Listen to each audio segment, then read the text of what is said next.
Order! Order! You are an incorrigible delinquent at times. Behave yourself, man!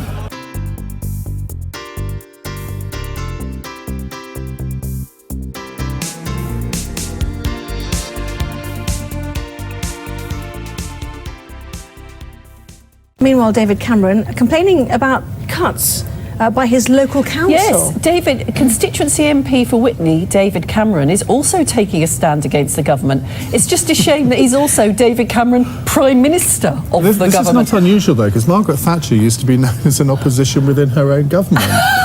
So maybe he's just following in her footsteps. His argument is that you need to cut more backroom staff than frontline services. No, I think his argument is you can cut it everywhere else, but don't cut it in Oxfordshire. No, he hasn't said that. Well, he hasn't said it explicitly, but he's effectively, that's what he said. Yeah. He's, you know, there are children's centres being closed, there are libraries and other facilities being closed, and he's sort of trying to suggest that that's got nothing to do with the fact that his government has already cut by a quarter the funding for local government, and earlier this week was crowing about the fact that they got 30% more cuts. And in fact, the leader of Oxfordshire County Council has written back to the Prime Minister, said and leaked his letter at the same time. Yes, and said, by the way, Prime Minister, we've already cut a lot, you know, exactly. You're not going to save that sort of money by getting cheaper It's stationery. a good story, and you're absolutely right to have a go, but it's not the first time this sort of thing has happened. The Independent's front page, Michael, Tory cuts under fire from ... It says David Cameron. Then Tory's awful, says the Prime Minister, the Tory Prime Minister. Yes, it's a bit catch-22 here for the local Conservative Council, because with his hat on as being the constituency MP, people have been going to him and saying, look, there's been lots of cutbacks, we're a bit worried. It's easy to get to see him, I wonder. Well, I'm sure he goes back on a Friday, like they all do, and they'll go and see them in the surgeries. Yeah, so this row has blown up. People have come to see him. There's been plans to trim £50 million from budgets, leaving children's centres, elderly daycares at risk. So obviously people have been coming to Mr Cameron talking about this. He's now written a letter that's been in the local paper. This was written in September, and it appeared in I think it's the Oxford Mail, talking about how talking about these cuts, and they should be, if they're going to make cuts, make them elsewhere. Talking about back office savings, not very specific, selling off property that they don't need, but as he's been reminded by the local council, that you can't actually use profits from selling off property to prop up savings from austerity. And this is a Conservative-run council. Yeah, that's the best bit about the story, is that it's a Tory-run council. Why he would seek to do this to his own council? Sure what a back office saving is. Is it selling the photocopiers, fax machines? What is it? It's just fax machines. You're showing your age, Mr. Booker. I quite like the FT because it gives you the numbers. Again, the chair of the council, Mr. Hudspeth, responded by saying council spending had fallen. He pointed out his grant funding, which I think is from central government, had halved from 122 million in 2011-12 to 62 million in 2015-16, and the council has saved £626 million in the last 5 years. So, but Cameron, he's saying that their actually spending has increased, so someone's got it wrong somewhere. Yeah, there does seem to be a significant discrepancy in the figures here, doesn't there? So, I mean, it just shows you the confusion that goes on. Are you telling me that there's always a discrepancy in the figures when it comes to politics and spending and... I agree, that was a reckless thing to suggest, but I'm sticking to it. I think you're probably fairly safe in that position. Let's move on to the Times. This letter then that David Cameron has sent, he and the leader of his own Conservative-run county council in Oxfordshire are at loggerheads really over it. The Prime Minister wrote to the leader suggesting he was making the wrong type of cuts. Remember, these are cuts that are brought in because of government policy. They're David Cameron's cuts, really, when it all boils down to it. Liz Brighouse joins me, Labour leader of Oxfordshire County Council. Hello, Liz. Hi. What's the etiquette of this? Is there such a thing?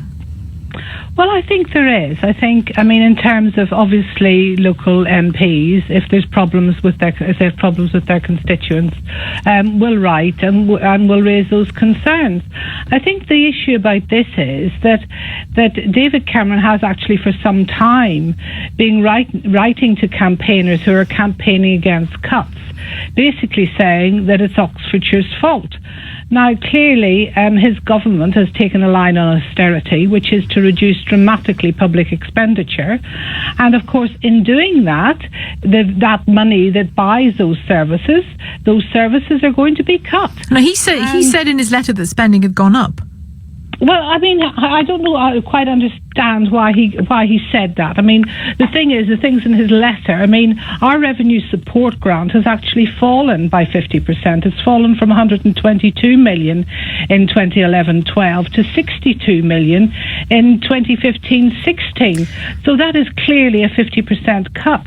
On top of that, I mean, what he's doing is trying to add in things that local government has actually taken on with the money that goes with it. What kind of things? Public health. So, of course, we've taken on public health, so we've got the budget to do that. But in real terms, our budget has dropped by about 37%. What kind of... Let's start with those back office cuts that David Cameron seems so keen on. He wants the cuts to fall there before they start falling on frontline services, and that was the essence of his complaint in his letter, really, wasn't it? Yeah. Tell me about the back office cuts that have been made. What's going on? Oxfordshire has always been a very frugal county in terms of the amount of money it spends on services anyway, but certainly on back office services. We have got rid of 2,000, well, nearly 3,000 members of staff. Many of those, the vast majority of them, have been what they would call back office staff.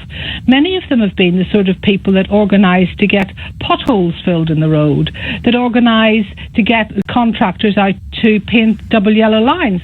If those people aren't in the office to do that, then the work doesn't get done. And we're actually in the position in Oxfordshire where very often we get complaints, well, we're getting complaints constantly on the doorstep about this sort of work not being done, about people ringing in and then nothing happening. And that's because we have got a very, very few officers trying to process a whole lot of the work that needs to be done. So we've cut the back office to the point where we can't cut it anymore. We've been cutting other services. We've been cutting libraries. We've been cutting museums. We've been cutting other services over this past 5 years, as David Cameron well knows. And the big thing now is that actually we're having to look at our 44 children's centres, and there has been outcry, particularly from his constituents. Right, he mentions those in the letter, the Prime Minister. He says, in addition to the unwelcome and counterproductive proposals to close children's centres across the county, is there an element of this where this is a Conservative Prime Minister saying to a Conservative local authority, we have to look good. We have to look and do things that support people as far as we can. I think the issue really is that he doesn't understand what he's doing nationally. He doesn't understand that cutting public expenditure is cutting public services. But of course he understands that, Liz. And he clearly doesn't, or he wouldn't be writing these letters. He wouldn't be saying that somehow or other we would be able to provide services without money, and I think he would like things to be kept quiet. Of course he would like things to be kept quiet, because if they're kept quiet, then people don't see the impact of these massive cuts on public services. Massive cuts. We're looking at, he doesn't talk about elderly social care. We've got massive problems with elderly social care. We've got massive problems in funding people in care homes, in providing adequate day care, in providing services with people with learning disabilities. Over the 5 years, we have been cutting a lot of services for people with learning disabilities. They haven't complained.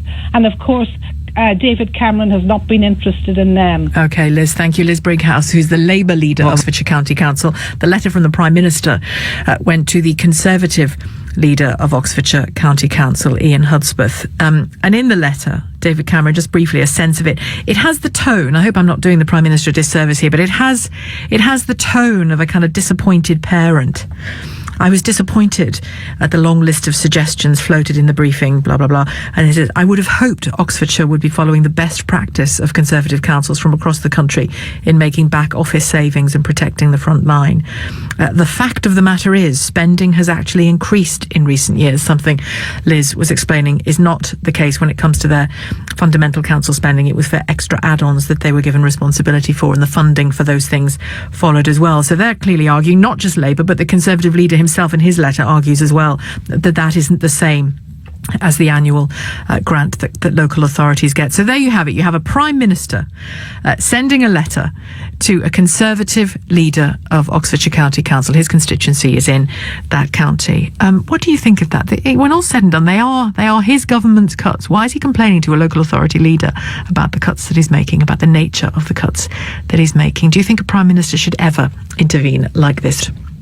0345 6060 973. Was David Cameron right to send a letter to the leader of his local county council, his own local county council, where he's an MP, and basically criticise the manner in which cuts were being made? Government cuts, by the way, were being made.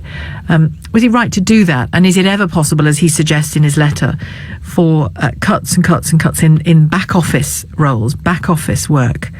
Isn't it inevitable that will start to impact on the frontline services that he's, in the letter and in many times when he's spoken, is so keen to preserve?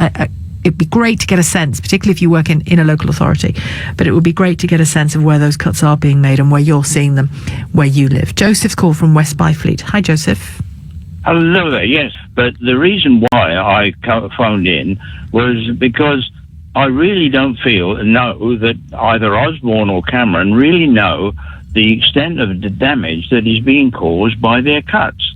I know it was in John Major's time that apparently it was officially known that he had a lady in his office whose job it was to keep him informed about what was being written in the news and so on, and she just didn't do it efficiently. He really did not know what was going on. This is John Major. And I can really believe that if the same thing is happening with Cameron, that he really does not know the extent of the damage that his cuts are causing. I mean, when the police, for example, have to look at 40 calls and they only have 6 officers to deal with them, this is down in Cornwall, I believe it was this morning, and they have to say, well, that one's important, we need to act on that one, but that one we can leave. I mean, that never used to be the case, and here is Cameron. Well, he and his government are making all these cuts, and I really don't think that he knows the effect that these cuts are having.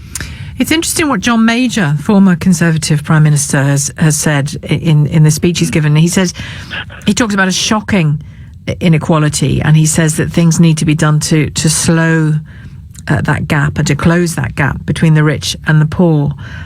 He was delivering a lecture, wasn't he? And he also talked about philanthropy and charity. Now, this country has an absolutely extraordinary capacity for charity and philanthropy as well, I'm sure. But we can't rely on that wholly, can we, when the chips are down for people? Well, no, I quite agree with you. But again, you see, excuse me. There was a case a few months ago where Siemens were given an order for the production of railway carriages for the underground.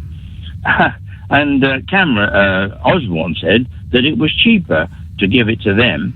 But what he didn't seem to know, and I mean, he's supposed to be in charge of our finances, was that if the company, an English company, which wasn't given the order, if they packed up, the tax income he would lose by that company going bust, and yet he tried to give the order to Siemens. I believe it was modified, but yeah, I mean, and he's supposed to be in charge of our finances, and he didn't even know that he'd be throwing away tax income by giving that order. Do you think, can I just bring you back as well to the question of this letter that David Cameron wrote? No, don't apologise. It's just, I'm trying to get a sense of just the etiquette of it, whether you think a Prime Minister should ever do that, write that kind of letter.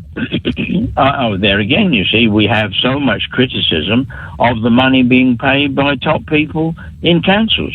I mean, could that be the case with the council that he's Chief execs could be paid less, perhaps. Thank you very much, Joseph. Joseph in West Byfleet. Thank you. Let's very briefly, Yvonne, we don't have much time, but I want to hear from you. Yvonne in Enfield. Hi. Yeah, I'll be very quick. So we've got Butch Cassidy and the Sundance Kid. I don't know whether to call them Dumber and Dumber. If you, for instance, if you take away tax credits, people cannot pay their bills. If people cannot pay their bills, this causes a further debt in the economy. And that is just simple common sense. Now, David Cameron, I think the best thing he ever did was write that letter, because it just showed him for the nincompoop that he is. Well, on that, I have to finish there, Yvonne. Thank you for your call. A nincompoop is what she thinks the Prime Minister is.